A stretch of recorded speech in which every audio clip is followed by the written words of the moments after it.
Привет, это Навальный. Сегодня 8 марта, Международный женский день. Праздник, который часто и неправильно считают просто днем, когда все мальчики должны поздравить всех девочек, подарить им цветы и пожелать оставаться самыми красивыми, настоящими украшениями нашего коллектива или типа того. Но на самом деле сегодняшний праздник гораздо более серьезный. Это день солидарности с борьбой женщин за эмансипацию, равные права и справедливость. Это отличный, очень правильный и нужный праздник. И сегодня я хотел бы тоже выразить свою солидарность с теми смелыми женщинами, которые не побоялись и недавно выступили против одного отвратительного депутата, обвинив его в сексуальных домогательствах. Речь идет о депутате от ЛДПР Леониде Слуцком. Это не просто депутат, а начальник, председатель комитета по международным делам. За последние пару недель мы узнали эту историю во всех красках. Несколько журналисток из разных изданий рассказали о том, что депутат Слуцкий к ним приставал. Кого-то он склонял к сексу, кого-то трогал, кому-то просто говорил какие-то гадости. 2 дня назад свою историю рассказала журналистка BBC Фарида Рустамова. Она даже записала на диктофон, как Слуцкий называет ее «зайчуткой», предлагает стать его любовницей, а также обижается на то, что Фарида не хочет с ним целоваться. Но поставьте себя на место Рустамовой. А если вы мужчина, поставьте себя на место ее отца или молодого человека. Довольно неприятное ощущение, верно? Все выглядит еще более отвратительно, когда читаешь реакцию депутата Слуцкого и его коллег на эти обвинения. Но вот посмотрите, пост самого Слуцкого в Фейсбуке. На вбросы оппозиционных СМИ он, видите ли, реагировать не собирается. Харассмент, видите ли, придумали, потому что придраться к нему с деловой точки зрения сложно. Это мы, кстати, еще посмотрим, депутат Слуцкий. А потом он идет в комментарии, и там они с другим депутатом Госдумы, форменно смеются над журналистками и делят их между собой. Слуцкий не то что не стесняется, он гордится своим поведением.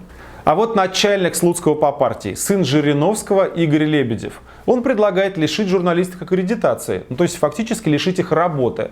Поддерживает его не менее отвратительный папаша. Он мало того, что назвал все обвинения враньем и пообещал поддержку Слуцкому, так еще и обозвал журналисток злобными убожествами и тварями, выполняющими задания Запада. И всех превзошел председатель Госдумы. Вячеслав Володин вчера поздравлял журналисток Госдумы с наступающим 8 марта. И на вопрос: а как же быть со Слуцким, как с ним дальше работать, он ответил: вам опасно работать в Госдуме? Если да, то меняйте работу. Хорошо, не хотите отвечать на обвинения? Фонд борьбы с коррупцией готов от имени всех нормальных людей вступиться за журналисток. Ведь мы знаем, что депутат Слуцкий не только отвратительный человек, унижающий и оскорбляющий других людей своими домогательствами, но и жулик. Невероятно обеспеченный жулик, живущий непосредством, а также жулик, которому мы вот прямо в этом ролике предъявим железное основание для его отставки. Поехали. И если не к чему придраться с профессиональной точки зрения, то будут высасывать из пальца что-то подобное. Моя любимая тема – незаконное обогащение. Это когда расходы и собственность чиновника никак не сопоставимы с его доходами. В прекрасной России будущего это будет достаточным основанием для возбуждения уголовного дела. В 2010 году у Слуцкого в декларации появляется вот этот автомобиль Bentley. Стоимость 13 миллионов рублей. Годовой доход Слуцкого – 1/6 часть этой суммы – 2 миллиона рублей. Других доходов у него нет. И на тот момент он уже 10 лет как депутат и должен декларировать все свои заработки. Подарки такие он тоже не может принимать, а жена его, судя по декларации, зарабатывает копейки. Откуда Бентли? Непонятно. Дальше 2016 год. Последняя доступная декларация. Что мы видим? Вторую Бентли. Вот такую. Цена от 15 до 22 миллионов рублей в зависимости от комплектации. Чтобы позволить себе такой автомобиль, Слуцкому с его доходом надо бы не есть, не пить и не тратить ни копейки с 2012 года. И, кстати, старую Бентли он не продавал. Еще один автомобиль Слуцкого – Mercedes S-класса. И тут уже дело даже не в стоимости, хотя он, конечно, тоже очень дорогой, а в том, что нам удалось найти конкретный Mercedes конкретного Слуцкого. И приоткрыть тем самым портал в жизнь народного избранника. Вот этот автомобиль, можно не сомневаться, так как есть фотография, где Слуцкий лично из него вылезает. А теперь смотрите фокус. Можно под веселую музыку листать список штрафов, выписанных на автомобиль депутата всего лишь с июня 2017 года. Чуть больше, чем за полгода. 59 страниц. 59 страниц штрафов. Общее количество нарушений – барабанная дробь. 825. Знаменитая Мара Багдасарян умирает от зависти. Да, Слуцкий ездит с водителем, но понятное дело, что водитель едет так, как просит его шеф, особо важный пассажир с неприкосновенностью. Поэтому я ответственно заявляю, этим автомобилем пользуется социально опасный психопат. Речь идет о в среднем 3 нарушениях в день, а если считать, что Слуцкий на Мерседесе ездит только на работу, то о 5 нарушениях в день. Но он вообще просто полностью игнорирует правила дорожного движения. Все ехали когда-нибудь по Кутузовскому проспекту и видели машину, несущуюся по разделительной? Это Слуцкий. У него десятки таких штрафов. Мерседес на встречке в центре Москвы? Тоже, вероятно, Слуцкий. А как вам езда по выделенной автобусной полосе в противоположном направлении? И это Слуцкий. Я не понимаю, каким чудом депутат Слуцкий еще никого не убил на своем Мерседесе, но минимум 5 раз в каждый рабочий день он к этому предельно близок. И это депутат, народный избранник, глава Думского комитета, человек, работа которого представлять наши интересы, и он нас ежедневно пытается убить.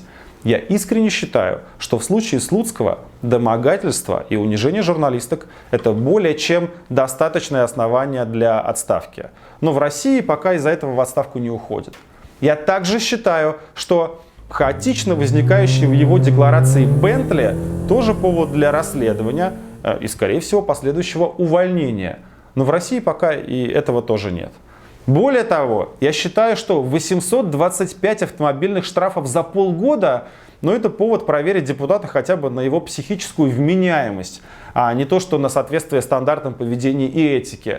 И тут нам пока надеяться не на что. Но, мое любимое но, в России существует формальное жесткое правило, обязывающее всех госчиновников декларировать свое имущество, то, которое им принадлежит, и то, которым они пользуются. И мы с вами переносимся на Рублевку. Давайте посмотрим на 800-метровый дом депутата.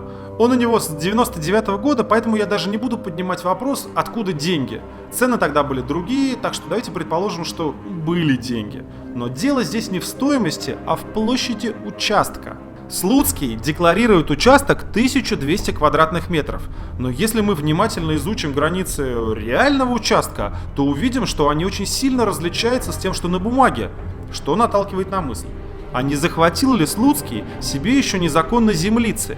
А вот и нет, Слуцкий не захватывал землицу незаконно. Он в 2008 году взял в аренду соседний лесной участок площадью 1 гектар. И ни разу его не декларировал. История простая, как раз, два, три. Вот документ об аренде. Это раз. 2. Декларация, где участка нет. 3. Наше заявление о незадекларированном имуществе депутата Слуцкого. Все. Это железная причина для увольнения Слуцкого и снятия с него депутатских полномочий. Но это только формальность. Я еще раз подчеркну, потому что это важно. Незадекларированный рублевский гектар – это наименьшая из проблем с этим отвратительным Слуцким. Депутат Слуцкий – это позор. Буквально худший из худших. Мы, налогоплательщики, 19 лет этой шкуре платим зарплату. Между прочим, последние годы по 450 тысяч рублей в месяц. А он куражится, унижает людей, гоняет по встречной. Из-за домогательства объясняться, видите ли, не собирается. Никогда такого не было и никогда женщины не жаловались, я думаю, не пожалуются искренне на какие-то неправильные действия. А в конце я хочу еще раз выразить свое восхищение смелостью журналисток, которые рассказали нам правду о депутате Слуцком. Это заслуживает огромного уважения. Давайте все вместе постараемся сделать так, чтобы этого омерзительного депутата Слуцкого выдворили с госслужбы и такого больше не повторялось. Спасибо! С Международным женским днем!